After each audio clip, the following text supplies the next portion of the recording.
A special thank you to each of our subscribers who make this channel possible. Here's today's story.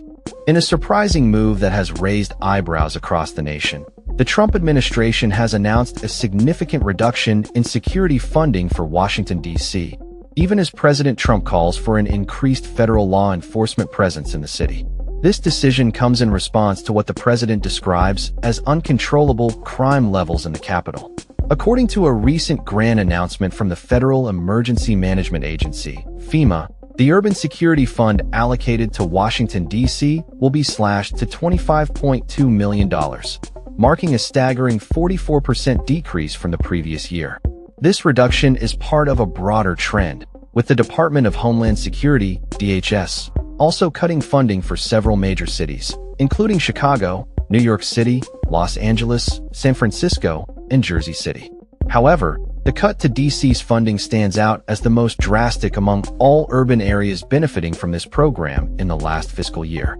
The DHS has cited a shift in the threat landscape, moving away from large-scale coordinated attacks reminiscent of September 11th to smaller, simpler acts of violence that heighten the risk to soft targets and crowded spaces in urban environments.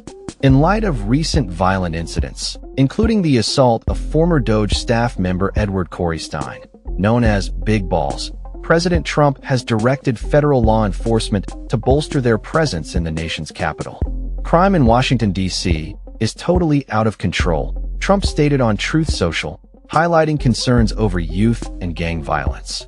He pointed out that teenagers as young as 14 are engaging in violent acts without fear of serious repercussions, as they are often released shortly after their crimes.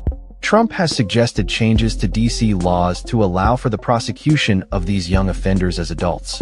The president expressed his vision for the nation's capital, emphasizing that it must be safe, clean, and beautiful for all Americans and, importantly, for the world to see.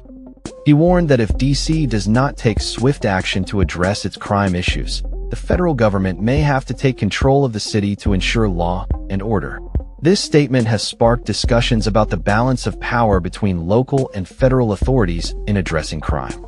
Historically, local authorities in D.C. have relied on federal funding for various security initiatives, including hazmat training, personnel hiring, and upgrades to the emergency communications network. However, with the recent funding cuts, concerns are growing about how local law enforcement will manage the ongoing challenges posed by crime in the city. Interestingly, while the administration is cutting security funding, recent statistics show a significant drop in violent crime in D.C.